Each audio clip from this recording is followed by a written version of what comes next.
ನಮಸ್ತೆ ವೀಕ್ಷಕರೇ, C S ಫ್ಯಾಷನ್ಗೆ ಸ್ವಾಗತ. ರುಚಿಕರವಾಗಿರುವಂಥ ಆರೋಗ್ಯಕರವಾದ ಗಣಕೆ ಸೊಪ್ಪಿನ ಪಲ್ಯ ತುಂಬ ಅಂದರೆ ರುಚಿಯಾಗಿರುತ್ತೆ. ಸ್ವಲ್ಪ ಕಹಿ ಇರುತ್ತೆ, ಆದರೆ ಆರೋಗ್ಯಕ್ಕೆ ತುಂಬ ಒಳ್ಳೆಯದು. ಇದು ಗಣಕೆ ಸೊಪ್ಪು. ಇದನ್ನು ಚೆನ್ನಾಗಿ ನೀಟಾಗಿ ತೊಳೆದಿಟ್ಕೊಂಡಿದ್ದೀನಿ. ಚಿಕ್ಕ ಚಿಕ್ಕದಾಗಿ ನೀಟಾಗಿ ಕಟ್ ಮಾಡ್ಕೋಬೇಕು. ಒಲೆ ಮೇಲೆ ಒಂದು ಬಾಣಲಿ ಇಟ್ಕೊಳ್ಳೋಣ. ಬಾಣಲಿಗೆ ಆದ ತಕ್ಷಣ ಸ್ವಲ್ಪ ಎಣ್ಣೆ ಹಾಕ್ಕೊಂಡಿದ್ದೀನಿ. ಎಣ್ಣೆ ಬಿಸಿ ಆದ ತಕ್ಷಣ ಹಸಿಮೆಣ್ಸಿನ್ಕಾಯಿ ಚಿಕ್ಕದಾಗಿ ಕಟ್ ಮಾಡಿ ಇಟ್ಕೊಂಡಿದ್ದೀನಿ 4. ಅದನ್ನು ನೀಟಾಗಿ ಒಂದ್ಸಲಿ ಫ್ರೈ ಮಾಡ್ಕೋಬೇಕು. ಫಸ್ಟೇ ಹಸಿಮೆಣ್ಸಿನ್ಕಾಯಿ ಫ್ರೈ ಮಾಡಿಕೊಂಡ್ರೆ ಖಾರ ಬರಲ್ಲ, ಬಾಯಿಗೆ ಸಿಗಲ್ಲ. ಆನಂತರ ಇದಕ್ಕೆ ನಾವು ಬೆಳ್ಳುಳ್ಳಿ ಜಜ್ಜಿರೋದನ್ನ ನೀಟಾಗಿ ಹಾಕ್ಕೊಂಡು ಫ್ರೈ ಮಾಡ್ಕೊಳ್ಳೋಣ. ಚೆನ್ನಾಗಿ ಫ್ರೈ ಆದಮೇಲೆ 2 ಈರುಳ್ಳಿ, ದೊಡ್ಡದು 2 ಈರುಳ್ಳಿನ ಚಿಕ್ಕದಾಗಿ ಕಟ್ ಮಾಡಿ ಇಟ್ಕೊಂಡಿರೋವಂಥದ್ದು ನೀಟಾಗಿ ಬ್ರೌನ್ ಕಲರ್ ಬರೋ ತನಕ ಚೆನ್ನಾಗಿ ಫ್ರೈ ಮಾಡ್ಕೋಬೇಕು. ಇದನ್ನು ಚೆನ್ನಾಗಿ ಫ್ರೈ ಮಾಡ್ಕೊಳ್ಳೋಣ. ನೋಡಿ, ಕಲರ್ ಕೂಡ ಚೇಂಜ್ ಆಗಿದೆ. ಬ್ರೌನ್ ಕಲರ್ ಬರೋ ತನಕ ನೀಟಾಗಿ ಫ್ರೈ ಮಾಡ್ಕೊಳ್ಳೋಣ. ಈಗ ಇದಕ್ಕೆ ಸೊಪ್ಪನ್ನ ಕಟ್ ಮಾಡಿ ಇಟ್ಕೊಂಡಿದ್ದೀನಿ ನೋಡಿ, ಅದನ್ನು ಚಿಕ್ಕ ಚಿಕ್ಕದಾಗಿ ಕಟ್ ಮಾಡಿ ಇಟ್ಕೊಂಡಿರೋ ಅಂಥದ್ದನ್ನ ನೀಟಾಗಿ ಹಾಕ್ಕೊಳ್ಳೋಣ. ಫಸ್ಟು ಚೆನ್ನಾಗಿ ಸೋಸ್ಕೊಂಡು ತೊಳ್ಕೊಂಡು ಆಮೇಲೆ ಕಟ್ ಮಾಡ್ಕೋಬೇಕು. ಸೊಪ್ಪಲ್ಲೇ ನೀರಿನ ಅಂಶ ಇರೋದ್ರಿಂದ ನೀರು ಬಿಟ್ಕೊಂಡು ಬೇಯುತ್ತೆ ಸೊಪ್ಪು.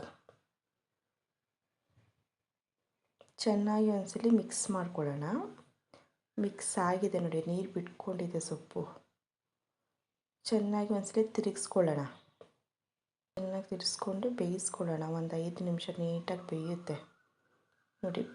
ಸೊಪ್ಪು ಚೆನ್ನಾಗಿ ಬೆಂದಿಲ್ಲ ಅಂದರೆ ಸ್ವಲ್ಪ ನೀರು ಹಾಕ್ಕೊಂಡು ಚೆನ್ನಾಗಿ ಒಂದ್ಸಲಿ ತಿರುಗಿಸ್ಕೊಂಡು ಬೇಯಿಸ್ಕೊಳ್ಳೋಣ. ಈಗ ರುಚಿಗೆ ತಕ್ಕಷ್ಟು ಉಪ್ಪು ಹಾಕ್ಕೊಂಡು ನೀಟಾಗಿ ಒಂದ್ಸಲಿ ತಿರುಗಿಸ್ಕೋಬೇಕು. ಚೆನ್ನಾಗಿ ಒಂದ್ಸಲಿ ಮಿಕ್ಸ್ ಮಾಡ್ಕೊಳ್ಳೋಣ.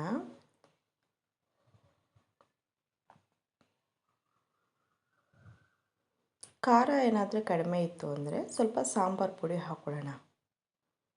ಸಾಂಬಾರು ಪುಡಿನೂ ಹಾಕ್ಕೊಂಡು ನೀಟಾಗಿ ತಿರುಗಿಸ್ಕೊಳ್ಳೋಣ.